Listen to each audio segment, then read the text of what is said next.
Radio Sónica. Conectados con vos las 24 horas a través de la web. El mundo evoluciona. La radio evoluciona. Radio Sónica. Radio Sónica. La otra radio. Aquí abrimos tus horizontes. Así comienza Estado del Mundo. Toda la política internacional en un programa pensado para vos. Conducción, Álvaro Sicarelli. Hasta las 13 en Radio Sónica. Compartimos Estado del Mundo.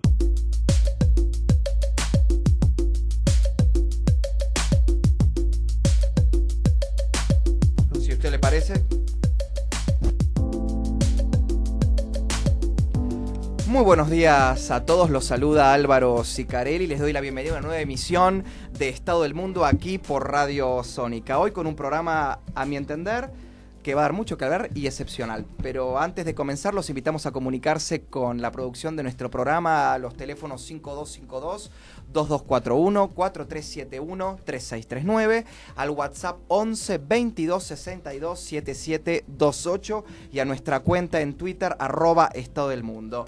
Vamos dando ya la bienvenida a mi querido compañero de ruta en este proyecto tan querido que es Estado del Mundo, mi querido amigo Bruno Neula. Bruno, ¿cómo estás? ¿Cómo estás, Álvaro? Buenos días para vos, para toda la audiencia y para nuestro invitado. Te dio la carita, los ojos iluminados para comenzar. También le doy el saludo a mi querido asistente de producción y nuestro genio en las redes sociales, mi querido Gonzalo Hall. ¿Cómo estás? Bien, buen día para todos. Viste, vos como estás en la cosa virtual, no querés hablar, pero también tenés voz, no es solamente virtual. Y bueno, y un cariño enorme a nuestro equipo técnico y en el control, a mi querido amigo Juan. Y realmente no queremos perder un minuto, porque realmente es apasionante ya poder comenzar este diálogo. A ver, brevemente, pues no necesita mucha presentación, pero voy a hablar primero de quién tenemos aquí al lado. Quien nos acompaña en este momento es egresado del Colegio Militar de la Nación en el año 1952 como subteniente del arma de artillería. 55 me está corrigiendo, perdón, año 55, o ingresó en el 52. Correcto. Ingresó en el 52 y egresó en el 55 como subteniente de arma de artillería. Realizó cursos de tropa de montaña y se graduó como oficial de Estado Mayor. Fue instructor en el Colegio Militar de la Nación y profesor de Estrategia Táctica e Historia Militar en la Escuela Superior de Guerra del Ejército. Dentro de la jerarquía de las Fuerzas Armadas Argentinas, en 1989 fue designado subjefe del Estado Mayor Conjunto de las Fuerzas Armadas y en 1991 fue designado jefe del Estado Mayor General del Ejército, mando que ocupó durante casi 10 años. Durante el conflicto del Atlántico Sur, en la Guerra de Malvinas, fue jefe del Grupo Artillería 3 y coordinador de apoyo de fuego de la agrupación Ejército Puerto Argentino. Durante las gestiones de los expresidentes Néstor Kirchner y Cristina Fernández de Kirchner, se desempeñó como embajador extraordinario y plenipotenciario en la República de Colombia y en la República de Costa Rica. Ayer un colega me preguntaba cómo podía definir a nuestro invitado, al que ahora voy a nombrar. ¿Cómo podía yo expresar qué sensación me daba al tenerlo enfrente? Y yo digo que cuando estoy enfrente de nuestro invitado, es la segunda vez, ya compartimos un interesantísimo café, en un coqueto café de Recoleta, diría que cuando uno lo tiene enfrente a nuestro invitado, está enfrente al porte del general de Gaulle, con la sabiduría y la serenidad de un monje budista. Y la verdad, para mí, y creo que para Bruno, como para Radio Sónica, es un honor y un privilegio tener en vivo en nuestro estudio al teniente general Martín Antonio Balsa. General Balsa, un placer recibirlo aquí en Estado del Mundo. Muy buenos días para todos ustedes, gracias por invitarme y también muy buenos días a toda la audiencia. General, la verdad, con Bruno estábamos ayer hablando desde dónde abarcar esta entrevista, porque bueno, su vida realmente es extraordinaria, apasionante. En los diálogos que hemos tenido en forma privada, bueno, realmente me ha contado cosas que pueden rayar hasta la ficción de lo apasionantes. Pero la primera pregunta que le hago es, ¿qué movilizó a un joven en el año 52 asumir claramente su vocación por el servicio a la patria desde la fuerza militar, desde el ejército, y no, por ejemplo, desde la medicina o desde el derecho o desde otra área? Me lo he preguntado tantas veces en mi vida. Yo nací en Salto, provincia de Buenos Aires. Mi padre era trabajaba en asuntos judiciales. Digo trabajaba porque hacía todos los trabajos, hacía sucesiones, pero no firmaba porque no tenía título habilitante. Él era un vasco español, nacido en un pueblo muy chiquito de la provincia de Álava, cerca de Vitoria, Vitoria sin C, ¿no es cierto?, que es la capital de esa provincia del País Vasco. Yo estaba en cuarto año nacional y me inclinaba por la abogacía y por ejercer luego también el periodismo. A mitad de año, desde 1950, el 21 de junio, un cáncer fulminante en 3 semanas se llevó a mi padre. Tenía 51 años. Muy joven. Fue un golpe muy grande en todo sentido. Y al año siguiente, estando yo en quinto año nacional, en Salto, le dije a mi madre, quiero entrar al Colegio Militar de la Nación. Sin el más mínimo antecedente militar en la familia. Mi madre me acompañó en mi decisión. Si tuviera hoy que tomar una decisión, tomaría la misma decisión. Siempre dije, pobre viejo, lo defraudé, no fui abogado. Pero años después, siendo teniente en Córdoba, me anoté en la Universidad Nacional de Córdoba, hice todo primer año de abogacía. Me salió el pase a Buenos Aires a fin de año. Voy a la universidad acá, a la Facultad de Derecho, y me dicen, no, los planes son distintos, tiene que hacer todo de nuevo. Usted rindió internacional público allá en primero, acá está en cuarto. Así que hice 2 veces primer año, no porque me hubieran reprobado en materia, simplemente por esa circunstancia. Llegué, rendí materia primero, obviamente, segundo, constitucional 2 de tercero, me salió luego como capitán una comisión al Medio Oriente, el conflicto después de la guerra de los 6 días y antes de Yom Kippur en el Sinaí. Volví, me casé, entre la escuela de guerra, no terminé abogacía, pero me sirvió de mucho la parte general del derecho. Y uno de mis hijos, uno licenciado en ciencia política y otros abogados, así que el nieto logró lo que el hijo ¡Qué bárbaro! No había logrado. Y estamos en la sociedad argentina, a veces cuando hoy lo hablábamos con mi colega del programa anterior, cuando escucha y se habla el término Fuerzas Armadas, militar, soldado, genera por lo menos polémica, ¿no? Posiciones encontradas. Si usted tuviera que definir el rol del soldado, porque usted ante todo es un soldado, usted ha llegado a lo más alto de la jerarquía militar argentina, pero siempre que lo escucho, usted se referencia como un soldado. El rol del soldado, el rol fecundo del soldado en la vida diaria, cotidiana, en el desarrollo de la vida de la Argentina. Si usted lo tuviera que definir, la importancia. Es un servicio a la nación a través de una fuerza armada. A veces, sobre todo en la actualidad, muchos se preguntan, ¿para qué sirven las Fuerzas Armadas? Acá, dejando de lado posturas partidistas, de vuelo bajo o ideológicas, la existencia de las Fuerzas Armadas obedece a la existencia del Estado-Nación como tal. No se constituyen para un conflicto determinado.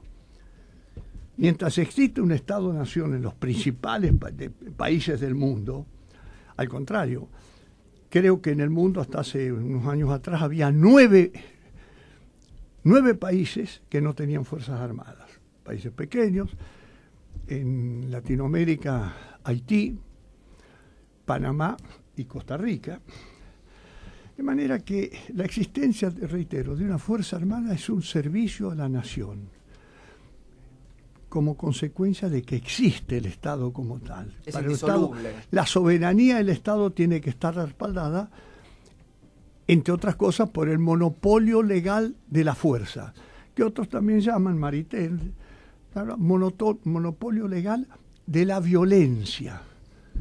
Eso está escalonado en fuerzas policiales, que son fuerzas al servicio de la comunidad, luego fuerzas de seguridad, nuestra Gendarmería Nacional, nuestra Prefectura, la Policía de Seguridad Aeronáutica, y la última ratio que tiene en defensa de esos objetivos esenciales son las Fuerzas Armadas. Tenemos nosotros objetivos esenciales, pero creo que a diario tenemos 5.000 kilómetros de costa, desde hace varios años desprotegidas. 5.000 es el litoral marítimo, joya de materias primas. Tenemos una Patagonia, un espacio geopolítico también, joya de materias primas, deshabitado prácticamente y desprotegido.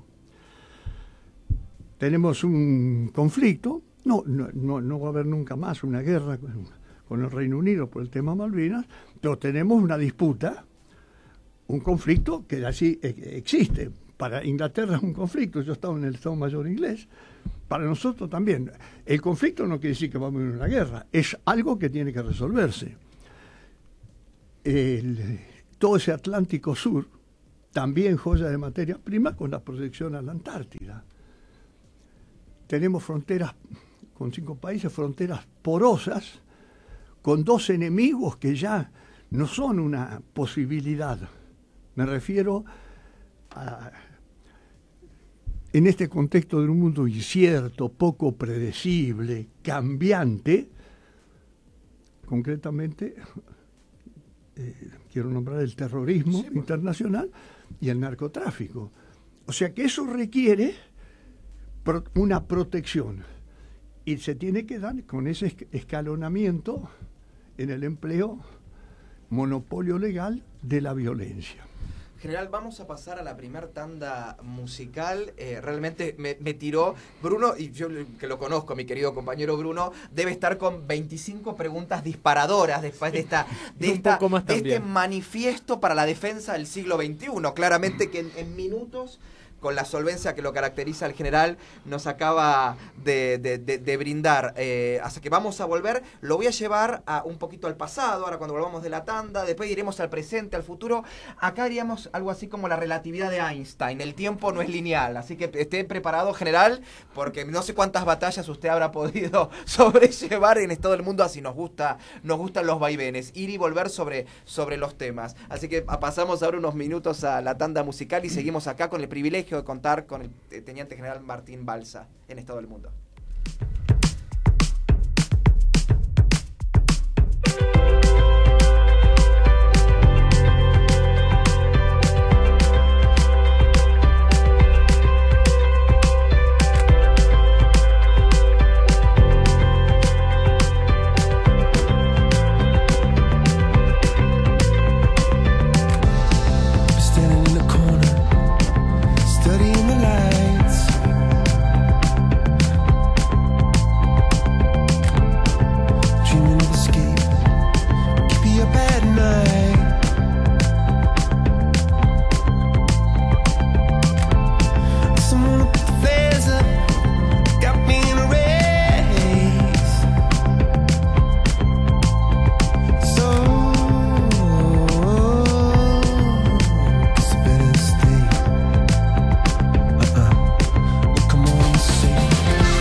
que enviamos y lo que traemos. Palabras, productos y relaciones. Estado del mundo. Hasta las 13. Argentina en el mundo.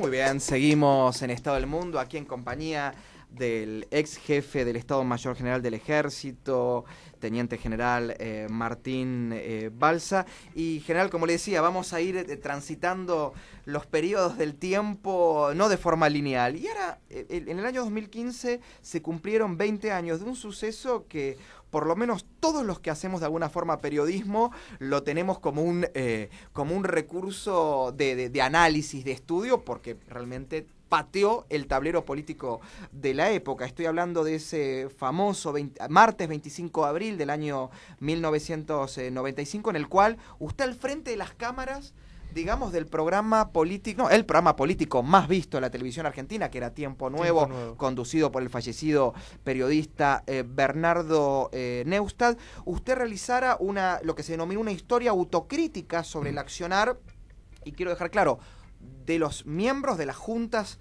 militares que gobernaron Argentina entre 1976 y 1982. General, la verdad nos gustaría conocer un poco el trasfondo. El video es accesible, lo podemos encontrar en los medios digitales, pero debe haber un trasfondo que no habrá sido muy simple el que usted llegara a esa mesa y diera ese pronunciamiento. Bueno, por supuesto que no. Nunca la llamamos nosotros, el ejército nunca la llamó autocrítica, sino un mensaje institucional de la fuerza hacia la sociedad argentina. Ese mensaje, adelanto, no lo conocía a ningún nivel político, ni empresarial, ni sindical, no lo conocía nadie, con excepción de un general, 2 tenientes coroneles y un mayor. El mayor lo tipeó. Yo lo tenía preparado, esas ideas fuerza las tenía preparadas para constituirla en un mensaje el Día del Ejército, el 29 de mayo de 1995. Un acontecimiento de denuncia sobre Campo de Mayo que habían ocurrido en los años 76, trajo mediáticamente un ruido grande. Entonces eso me motivó a adelantar lo que yo iba a decir el 29 de mayo del 52 a ese martes 25 de abril de 1995. Hubo un hecho. A poco de asumir, a los 2 meses de asumir, yo integro una comitiva presidencial. El presidente entonces siempre llevaba un jefe de una fuerza en las comitivas. El jefe de la fuerza integraba la comitiva oficial, pero además tomaba contactos con los militares. Esto era Luxemburgo, Bruselas y París. En Luxemburgo el presidente habló en el Parlamento Europeo y luego un almuerzo. En el almuerzo, en la mesa principal, yo tenía una señora al lado, no había podido ver el nombre de la señora cuando me senté porque no entré de frente a la mesa. Estaba de uniforme yo. La señora me sometió en forma muy respetuosa a un interrogatorio sobre el tema de derechos humanos en la Argentina. Yo contesté todo sin estar convencido de haber respondido todo. A medida que la señora hablaba, no tenía duda que se trataba de una francesa. Hablábamos en inglés. Se trataba de una señora francesa, diputada socialista, que había sido presidenta, la primer presidenta mujer del Parlamento Europeo, que había estado en un campo de concentración. Cuando termina el almuerzo me paro, veo, esa señora era Simone Veil. Hace poco falleció. Ha fallecido recientemente. Y le voy a recordar algo.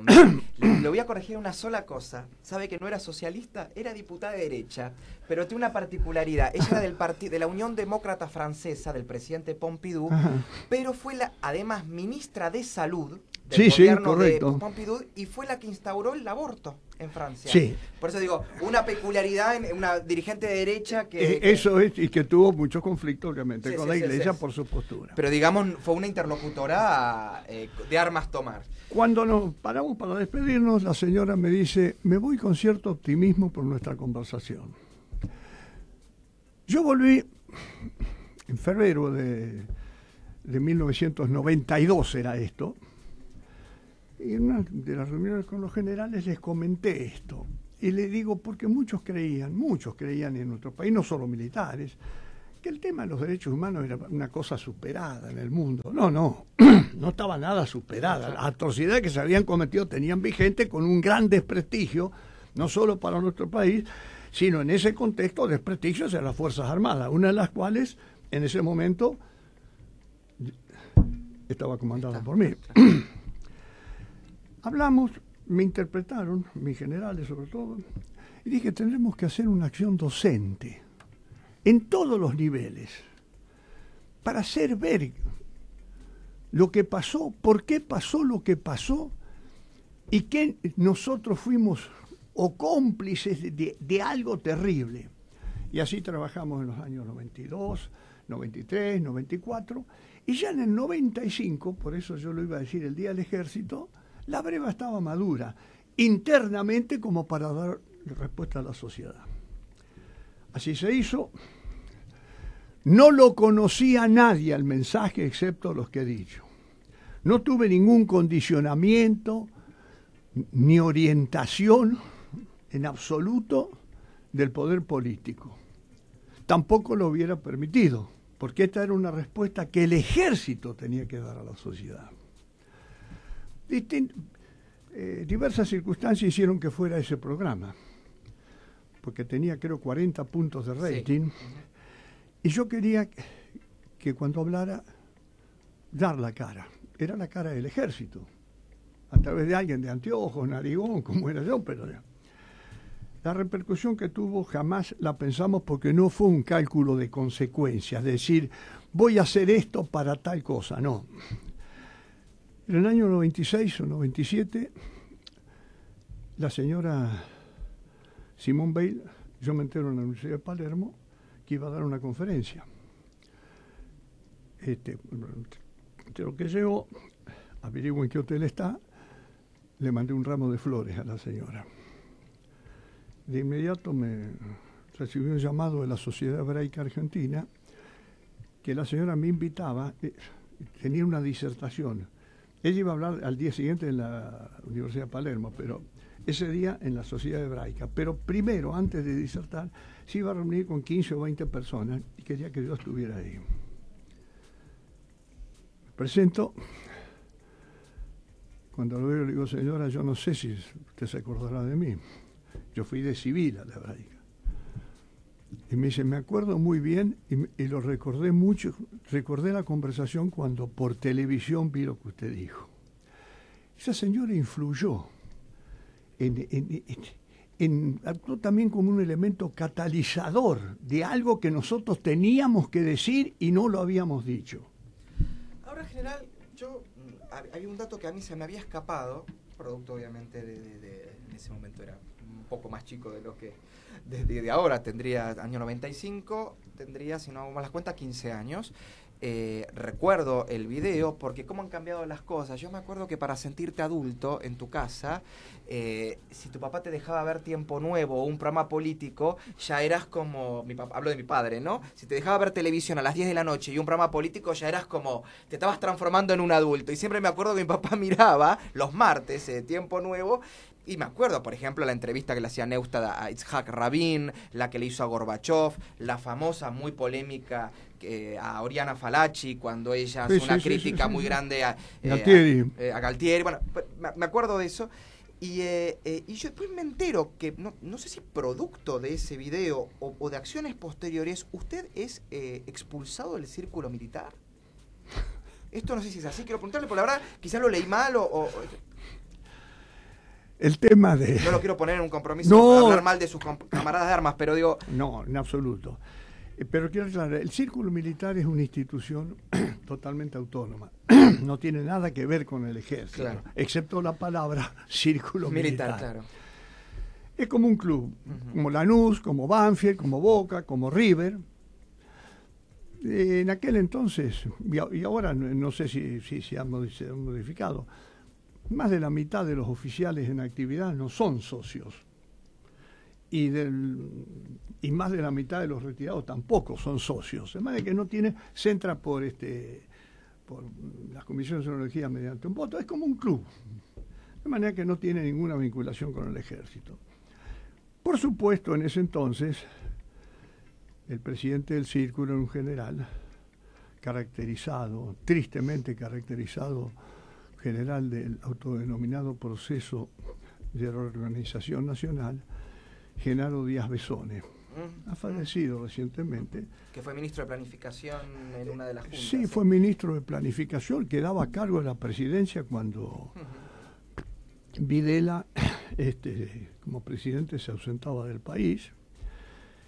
Este hombre se jactó, por lo menos ante mí varias veces y públicamente, de haber sido el mentor del golpe de Estado del 76 y el que instrumentó el terrorismo de Estado.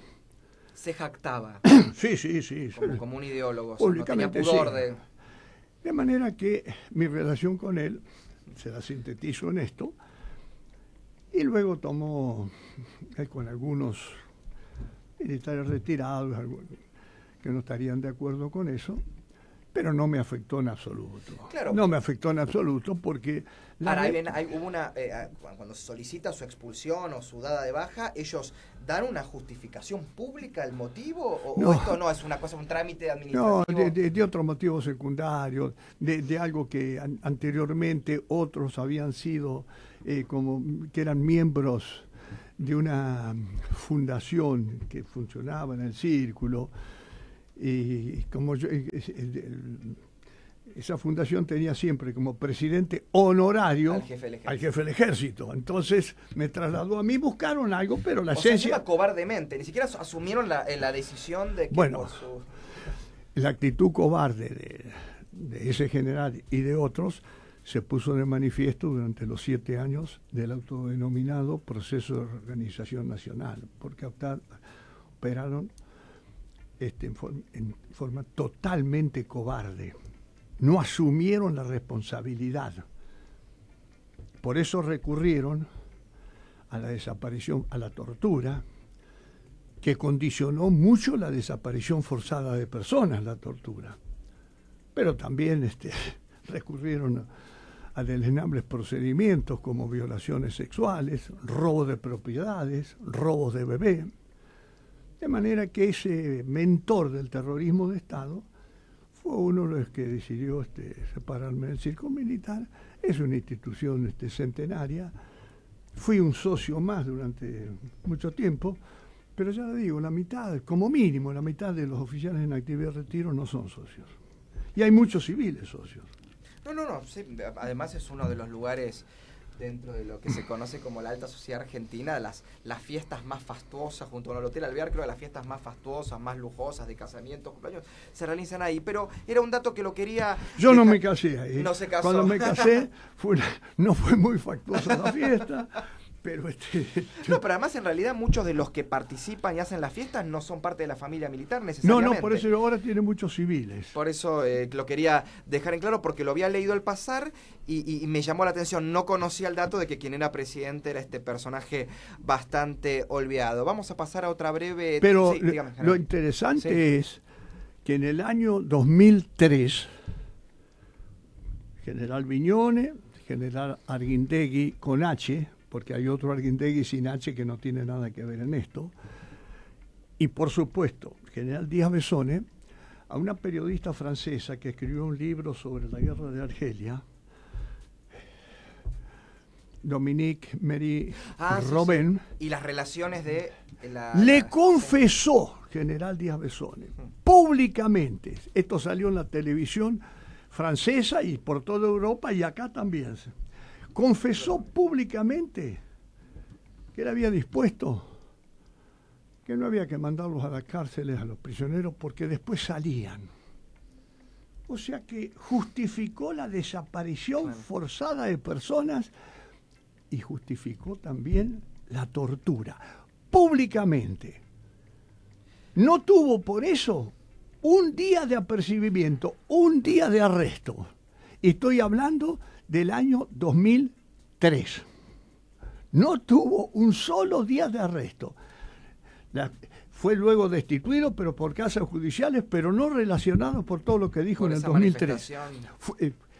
Fue por causas que se abrieron cuando se derogaron las leyes de punto final, obediencia debida, y posteriormente se declararon inconstitucionales los indultos del presidente Menem de 1989. Ese libro que usted habla es un libro, yo lo tengo, es un libro sobre los escuadrones de la muerte y la relación de cómo esos escuadrones se formaron con oficiales que pertenecieron, bueno, al ejército francés en Argelia y a la Armée Secrète, la organización del ejército secreto, que poco se habla de esa vinculación. Casi siempre se dice que las Fuerzas Armadas Argentinas o los grupos de tarea que violaron derechos humanos tuvieron instrucción netamente americana.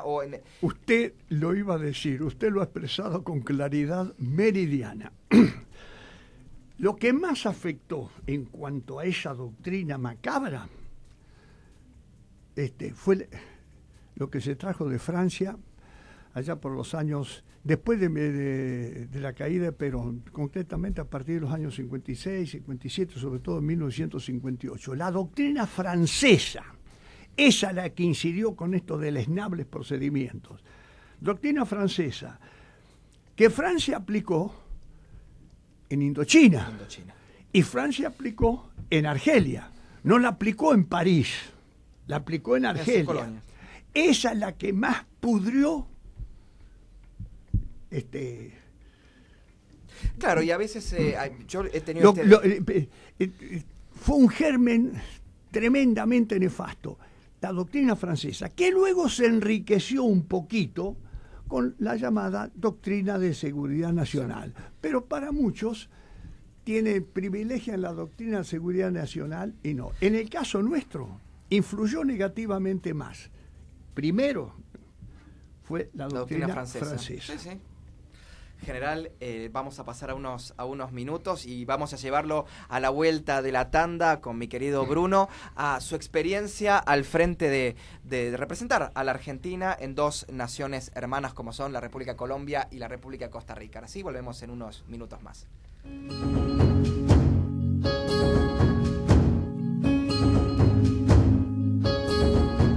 The moon outside too bright. Those blinds, yeah, let's just keep them closed.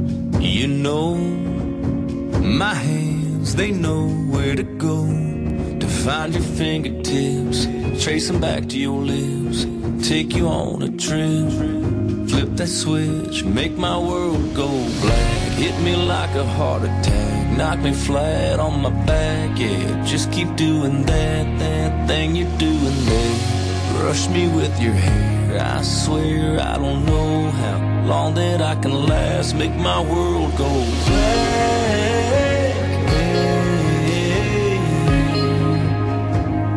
Make my world go black.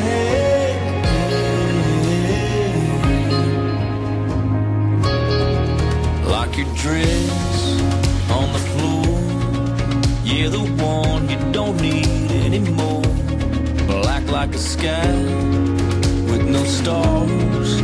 Just find me and fall into my arms and make my world go black. Hit me like a heart attack, knock me flat on my back. Yeah, just keep doing that thing you're doing there. Rush me with your hair. I swear I don't know how long that I can last. Make my world go black.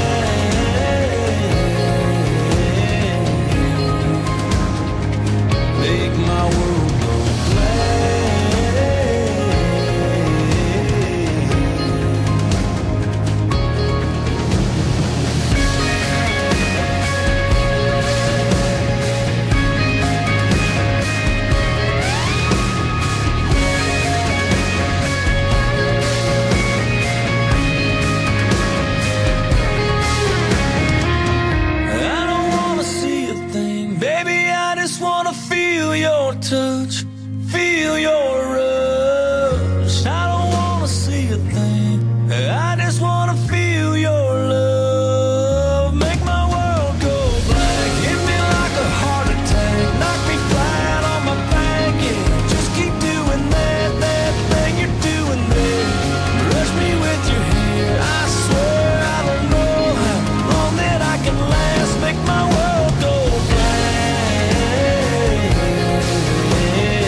Las fronteras se abren, los horizontes se expanden, el planeta nos conecta.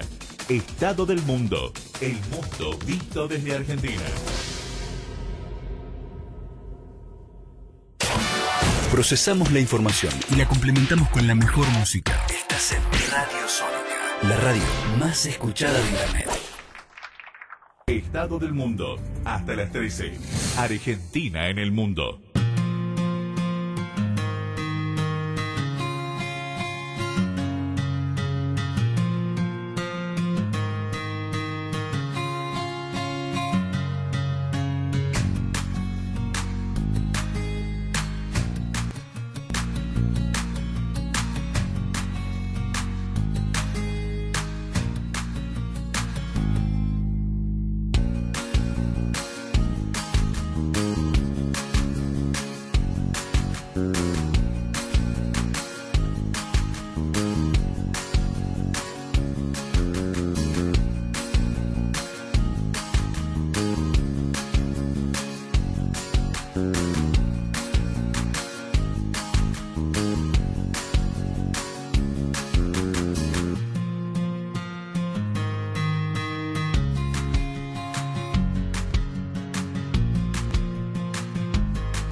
Muy bien, seguimos en Estado del Mundo, en esta apasionante entrevista con el Teniente General Martín Balsa. Y Bruno, ¿sabes que me están escribiendo alumnos míos, colegas? Que claro, empezamos a hablar con el general sobre este hecho que fue histórico, su exposición, ¿no? El general no lo llama de autocrítica, sino esta definición, este manifiesto democrático que él dio en el programa de Bernardo Neustadt, y claro, no pusimos por lo menos el audio, el extracto, sí, el más movilizante. Le vamos a pedir a nuestro operador si lo puede pasar para que la audiencia lo escuche. Quiero decirles como jefe del ejército que, asegurando su continuidad histórica como institución de la nación, asumo nuestra parte de la responsabilidad de los errores en esta lucha entre argentinos que hoy nos vuelve a conmover. Asumo toda la responsabilidad del presente y toda la responsabilidad institucional del pasado. Bueno, realmente, y es un extracto mínimo, pero es tajante. El discurso, hoy lo estuve releyendo en internet, se encuentra muy fácil, o sea, está. Hasta la transcripción. Es la transcripción, así que es muy interesante leerlo. Bruno, ¿verdad? Vos querías preguntarle sí, tantas cosas, ¿no? Una charla, bueno, primero agradecerle al Teniente General por estar acá con nosotros. Me parece uno de los programas más interesantes que hemos hecho, con muchas cosas. Las redes sociales están estallando. Y más, vos bien sabés que yo hice la maestría en Defensa Nacional. Somos graduados los dos de... Exactamente, así que los temas de seguridad nacional, las cuestiones de las Fuerzas Armadas, para mí son uno de los temas más importantes. Vos también lo hiciste en la Escuela de Defensa Nacional, en ¿no? el EDEN, sí, en la Escuela de Defensa Nacional. Vos hiciste el curso superior y vos hiciste la maestría. Claro. Así que en general acá estamos en... También soy excursante de la Escuela de Defensa Nacional. Bueno, acá somos compañeros de camaradas. No, la verdad que, como bien te decía, hay 1000 preguntas para hacerle, súper interesante. Perdón, te tengo que interrumpir, algo urgente. Decime. Hay 2 personas que dicen que le quieren hacer llegar con nombre y apellido un saludo afectuosísimo al general Balsa. Adelante. Que son la señora Liliana Di Meglio y Antonia Siciliano, que son nuestras madres. Que dice, por favor, acá está mi teléfono, me dice, por favor, una afectuosa saludo de nuestra parte. Así que general, Liliana y Antonia, si las quiere. Les agradezco, les mando un muy respetuoso abrazo. Y les mando también un beso. Gracias, Bruno. No, jugando un poco con la línea del tiempo que mencionaba Álvaro en el bloque anterior, comienza el siglo XXI, comienzan los años 2000 y hay una nueva tarea que se le encarga a usted, otro servicio de la nación, pero esta vez en la parte diplomática, en la parte del servicio exterior de la nación. ¿Cómo fue la diferencia? ¿Cómo fue el paso de la cuestión de la estructura de las Fuerzas Armadas al servicio diplomático? ¿Cómo lo vivió? ¿Sintió hay alguna anécdota que nos pueda comentar como para explicitar un poco más ese traspaso? ¿Qué tiene para decirnos? Voy a tratar de dar es una pregunta bastante amplia, ¿no? Pero si usted me permite, quisiera mencionar lo siguiente con respecto a ese mensaje institucional que coloquialmente, que mediáticamente se conoce como autocrítica. Yo lo único que pido siempre es que ese mensaje institucional del martes 25 de abril de 1995, cuando se lea, pero se esté analizando la hermenéutica de ese martes 25 de abril de 1995. Todos los que luego fueron juzgados, condenados por violaciones de los derechos humanos, en ese entonces, y por 10 años más, gozaban de indultos. Esos hombres asistían a las cenas de camaraderías presididas por los presidentes. De manera que hoy, si se lee ese mensaje, hoy con esta evolución dicen, bueno, pero en el fondo esto... No. Pido que por favor se lea en el contexto sociocultural, político, económico y militar de 1995. En cuanto a la pregunta que me hace, yo me retiro del ejército. Quiero aclarar que en mis 8 años, un poco más de 8 años como jefe del ejército, en mis recorridas por todo el país y sobre todo por toda la Patagonia, esa magnífica Patagonia que tenemos, yo había conocido al entonces gobernador de la provincia de Santa Cruz, el gobernador Néstor Kirchner. Lo había tratado en mi calidad de jefe del ejército y él de gobernador. En ese entonces el gobernador colaboró mucho con el ejército durante mi gestión en el sur. Estamos hablando concretamente, tenemos importantes unidades en Rospentec, Río Turbio, en Río Gallegos, y en otras unidades de tanques en el norte de la provincia de Santa Cruz. Yo me retiro, el presidente tuve 4 años sin verlo, y una tarde me llama el canciller Bielsa a mi casa y me dice, vea general, yo en ese entonces no me tuteaba con Bielsa, después sí, con el doctor Bielsa. Yo lo llamo, ¿cómo está? Me dice, vea, lo llamo para ofrecerle, de parte del presidente, la embajada en Colombia. Me dice, lo sorprendí totalmente. Le digo, serían más o menos las 3 de la tarde. Y le dije, vea, doctor, en este momento solo le puedo decir que no sé si yo estoy capacitado para una función de esa naturaleza. Bielsa me dijo, vamos, general, usted, mientras tuvo la actividad, tuvo mucho contacto con temas diplomáticos relacionados con las fuerzas de mantenimiento de la paz, ya sea en Nueva York, en Naciones Unidas, discutiendo por temas presupuestarios, y después las distintas misiones que cumplíamos en el exterior. La Argentina en la década del 90 era el 8º participante en fuerzas de paz en el mundo. Pero Bielsa también conocía que yo, cuando me retiré, trabajé como asesor en Naciones Unidas en Centroamérica, como consultor, contratado por Naciones Unidas, como militar retirado. Me dice, ¿usted tiene experiencia? Bueno, le digo, por favor, doctor, déjeme analizar, porque yo no quiero aceptar un cargo si no creo que está capacitado. Bueno, tomé 3, 4 días, lo conversé con mis hijos, con mi señora. La respuesta de mi señora fue, si aceptás y vas, yo te acompaño. Y si no vas, sabés que voy a estar mucho más contenta con los chicos acá en Buenos Aires. Claro. Bueno, eso me llamó Bielsa un jueves, un viernes. Al martes siguiente lo llamé y le dije, doctor, acepto el cargo. Y que Dios y la patria se lo demanden, a usted y al presidente.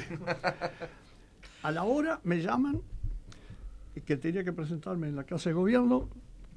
Ahí iba a estar el doctor Bielsa y los dos íbamos a ver al presidente. Y después de 4 años saludé al presidente Kirchner. Las palabras de él, cuando entró me vio y me dice, bueno, general, hace 4 años que no nos vemos, pero ahora que sé que aceptó, le ofrezco formalmente la embajada en Colombia. Fue para mí algo muy importante, quizás una inmerecida distinción, porque había pasado momentos difíciles que no hace falta aclararlos en este momento.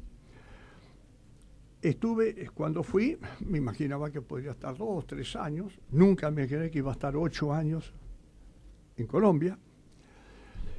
Fue una experiencia extraordinaria, pero yo siempre digo que cuando alguien acepta un puesto, y no quiero ser soberbio, por favor, mis hijos siempre me dicen, sos un soberbio para ellos, pero no trato de ser. ¿Y yo por qué demoré en aceptar? Lo conversé con muy poco. La prueba está que no trascendió hasta el momento que dijo Balsa, la radio, por la sala de periodistas, ahí se dijo Balsa. Porque quería analizar bien si estaba capacitado para el cargo. Había trabajado en Naciones Unidas durante mi jefatura, luego también en Naciones Unidas, ya retirado en Centroamérica. Pero creo que cuando alguien acepta un cargo tiene que tener un mínimo conocimiento de estar capacitado para ejercerlo, si no es un irresponsable. Yo traté de analizar y digo, bueno, fue una experiencia maravillosa en todo sentido.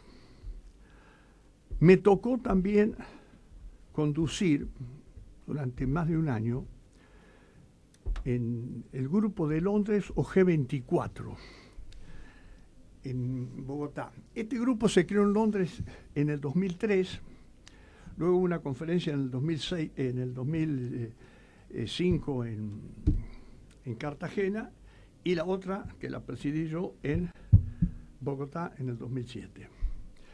En este grupo está toda la Unión Europea,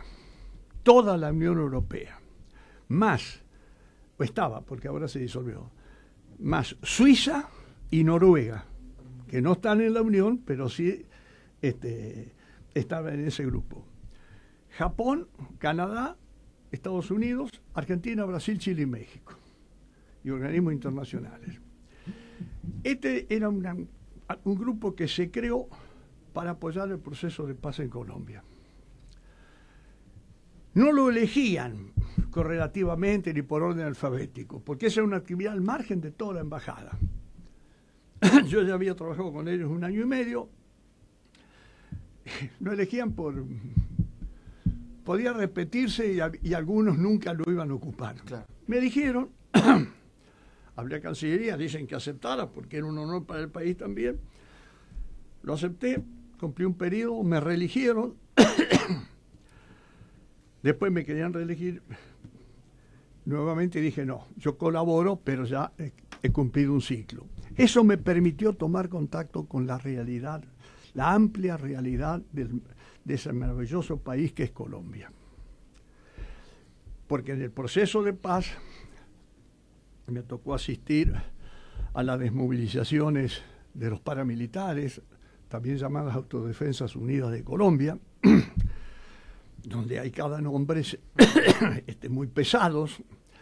Me tocó hablar con desertores de la FARC oficialmente, recorrer todo Colombia, ver el drama que a veces no está suficientemente explicitado, el drama como consecuencia, todavía en el 2005 había casi 100.000 hectáreas sembradas de coca.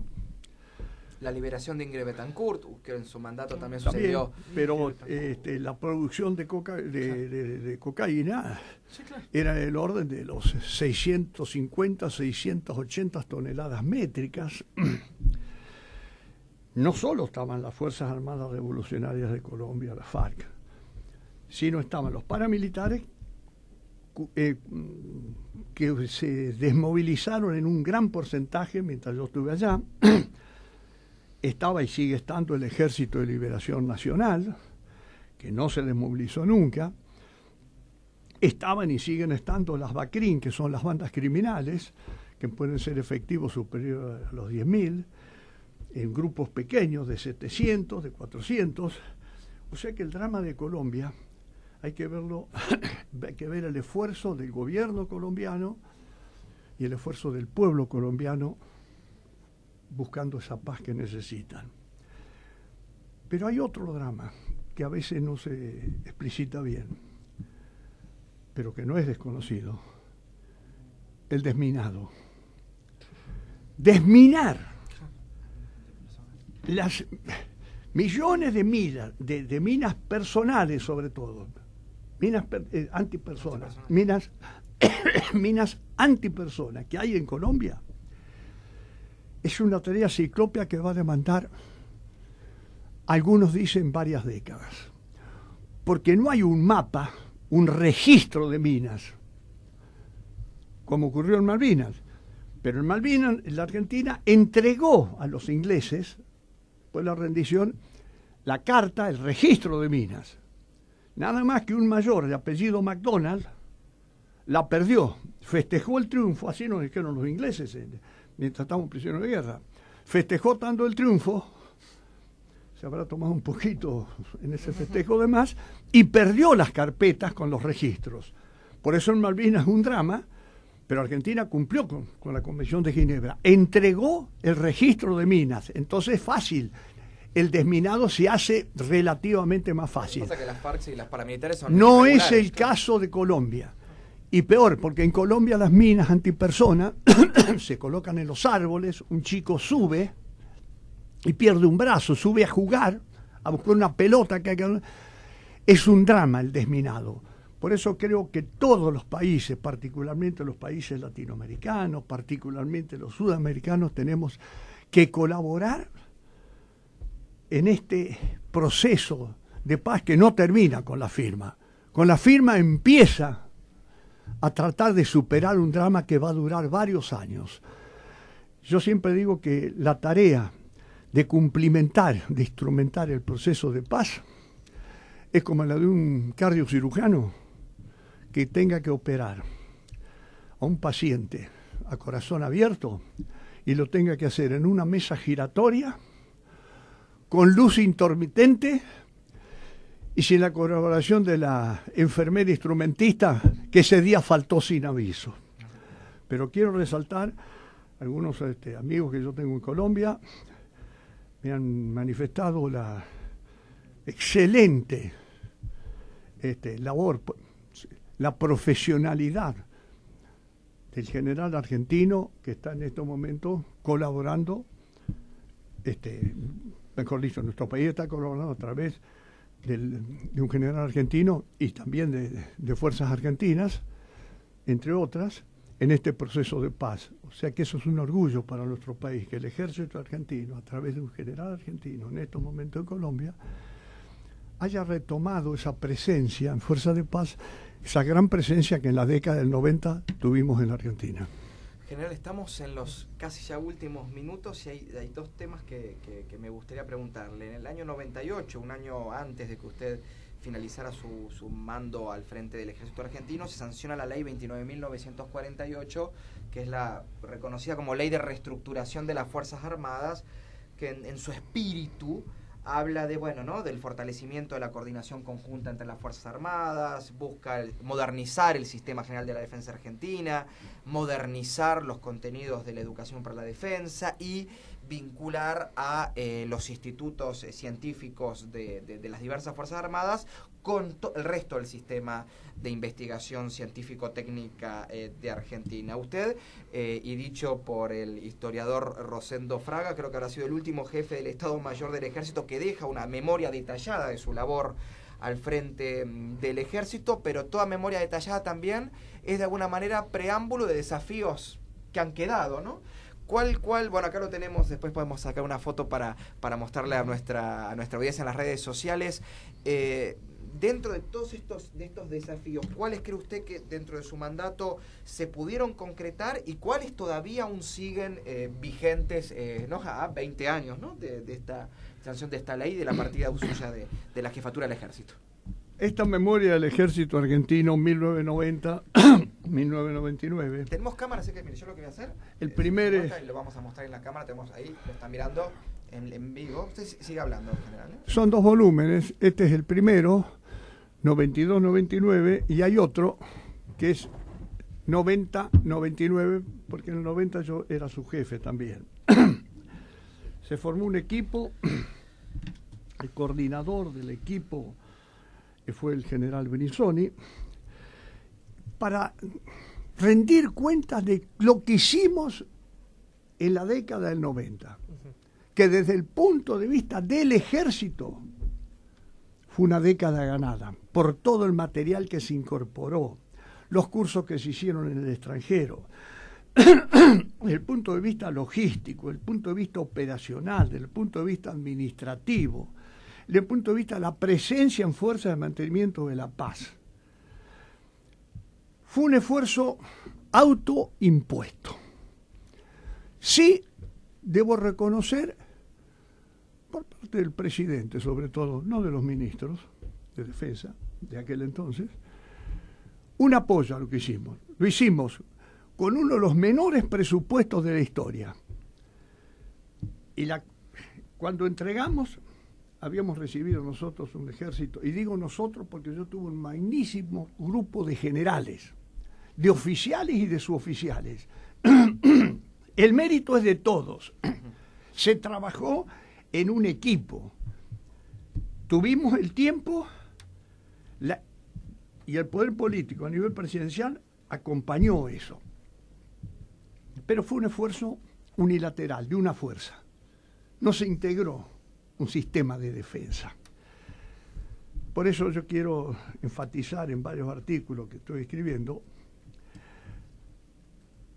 que creo que desde hace más de medio siglo no existe un real sistema de defensa nacional integrado, con misiones claras, con reglas de empeñamiento claras. Y eso es imprescindible para defender los intereses vitales de la nación. Siempre va a haber dificultades presupuestarias. Yo las tuvimos durante mi gestión. Sin embargo, acá están, en estas dos memorias que pueden ser consultadas, todo lo que incorporamos más del 100% de los tanques, recibimos con 100 y pico de tanques, entregamos con 200 y pico de tanques, con una artillería blindada de lo más moderno en ese momento, pero estoy hablando de fines de la década del 90. Lamentablemente, esta memoria y todo lo que hizo el ejército no mereció la atención de las comisiones de defensa en aquel entonces, y creo que después de entonces hasta hoy también lo que digo tiene vigencia, de las comisiones de defensa de la Cámara, de la Honorable Cámara de Diputados y de senadores de la Nación. Curiosamente, estando yo en Londres, en una visita oficial, conversé con el ministro de Defensa inglés, Michael Portillo, y obviamente con el jefe del ejército inglés, que fue mi anfitrión, pero también nuestro embajador, un gran embajador argentino que estaba en el Reino Unido, creo que está ahora en el Vaticano, Rogelio Firter, hizo unas coordinaciones y con Rogelio fuimos a dar una breve exposición ante unos miembros de la Cámara de los Comunes en el Parlamento británico. Yo cuando hablaba ahí, serían unos 8 miembros. Yo pensaba, estos británicos, estos parlamentarios británicos de la Cámara de los Comunes tienen interés en ver el proceso de reestructuración del ejército argentino, y nunca lo pude hacer aquí en la comisión con diputados y con senadores miembros de la Comisión de Defensa de mi país. Estas memorias, muchos que la leyeron, la ponderaron. Quiero nombrar hoy a 3 personas. Uno ha fallecido recientemente, un gran amigo mío, lo conocí cuando yo era teniente primero en el año 1965, y él vino a buscar información a la Argentina para su primera obra, que era From Irigoyen to Perón, de Irigoyen a Perón. Y luego escribió una segunda obra, que cada una tardaba 10 años en escribirla, me decían, de Perón a Frondizi. Me refiero un gran maestro nuestro, al doctor Robert Potash, gran amigo recientemente fallecido. Él elogió esto, pero también hubo 2 argentinos que los quiero nombrar, porque hicieron una nota dirigida al que les mandó, que fue el director del Estado Mayor en aquel entonces, sobre estas memorias. Me refiero al doctor Rosendo Fraga y al doctor Jorge Castro. Ellos dicen, entre otros, Fraga dice que la última memoria se había hecho en la época del presidente Ortiz. Bueno, hasta el día de... Hicimos esto en el 90-99, pero después, en lo que va del siglo XXI, no se ha vuelto a hacer memoria. Esperemos que los tiempos se acorten, ¿no? Creo que esto es importante para ver, queden en el ejército, desde el punto de vista del ejército. Fue una década muy importante, la década del 90, con dificultades de todo tipo, pero logramos algo, ni hablar en el área de la reestructuración, disminuyendo sensiblemente el número de generales, el número de coroneles, el número de suboficiales, pero actuando, privilegiando dos factores fundamentales de la conducción, otros dicen principio de la guerra, que es la unidad de comando y el principio de economía de fuerza. Para llevar adelante esto, o en cualquier organización, hasta en el seleccionado de fútbol argentino, tiene que haber unidad de comando. El que manda tiene que ser uno. Yo traté de mandar, pero tuve un magnífico Estado Mayor y un magnífico equipo. Y el otro, el principio de economía de fuerza. Lograr el objetivo con lo indispensable. Porque si no, en cualquier organización empresarial, pero política, podemos caer en el principio de lo que economía se conoce como la ley de los rendimientos decrecientes. Sí. Tratamos de evitar eso. No lo hizo Martín Balsa. Podría nombrar a muchos. Me voy a permitir dar dos nombres. Pero enfatizamos en el área de educación. Hicimos un acuerdo sustancial con la CONEAU y con el Ministerio de Educación. Nuestros subtenientes en esa década empezaron a salir, además del título de grado de subteniente, licenciados en ciencias políticas.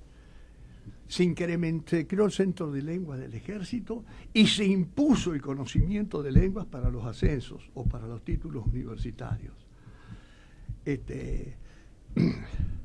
Con una visión global, ¿no? De inserción a un mundo, primero, laboralmente mucho más competitivo, académicamente más competitivo, y donde obviamente el conocimiento de las lenguas extranjeras es... Tuve dos magníficos generales de división que llevaron el centro de gravedad en el área educativa, los generales Mauro y el general Sarni. Los nombro porque dentro de todo el esfuerzo que hicimos, el centro de gravedad estaba en el área educativa, porque pensamos en el 90 que el futuro del ejército estaba en la educación. Y hoy me atrevería a decir ante ustedes, no sé si lo comparten, que el futuro de nuestro país también está en la educación. Y me se adelantó con mi pregunta. Yo le quería preguntar en este último minuto que queda exacto, apasionante, realmente. Sí. Ojalá pudiéramos tener todos los miércoles esta calidad de entrevista. ¿Qué Argentina sueña, general? La que sueñan todos los argentinos. Yo creo que todos, una Argentina donde entre todos nosotros prime el respeto, el diálogo. Cuando digo el respeto al disenso, la predisposición al diálogo, ¿no es cierto? Aceptando que el otro no es nunca mi enemigo. Cuanto más políticamente, yo no soy político, puede ser un adversario. Pero que de ese adversario, de ese hombre que piensa distinto, puede tener algo que me enriquezca. Respetarnos entre nosotros. General Balsa, muchísimas gracias por su tiempo, por su lucidez. Hoy comencé la presentación diciendo que teníamos enfrente al porte del general de Gaulle con la sabiduría y la templanza de un monje budista. Creo que me quedé corto. No, impecable. General Balsa, muchísimas gracias. Esperemos poder contar con usted más adelante para seguir debatiendo este tema tan importante que es la defensa nacional como parte constituyente del orden democrático, republicano, del orden estatal argentino, del lugar fecundo que tiene que cumplir. Y nada, yo la verdad se me van las palabras, se hace muy difícil. Quisiéramos poder contar lo que cuenta en las redes sociales. Bueno, saludos de todo tipo y muchísimas gracias, general. Muchas gracias. Muchas gracias a ustedes y mi respeto a toda la audiencia. Y a usted por el servicio que le ha dado a la patria. Y ahora sí, estamos ya en los últimos segundos. Bueno, Bruno, estamos muy movilizados realmente. Vamos a estar horas y horas hablando charlando del después, sobre esto, sí, del sí, después. Tremendo. A la audiencia, muchísimas gracias por habernos acompañado en esta emisión especial de Estado del Mundo en compañía del general Martín Balsa. Los invitamos a reencontrarnos el próximo miércoles a las 12 del mediodía acá en Estado del Mundo por Radio Sónica, la radio más escuchada por internet. ¿Viste cómo el mundo entero podía caber en la radio? Pero siempre queda más. Volvé a encontrar el mundo visto desde Argentina. El próximo miércoles en Radio Sónica. Así terminó Estado del Mundo. Hasta la próxima.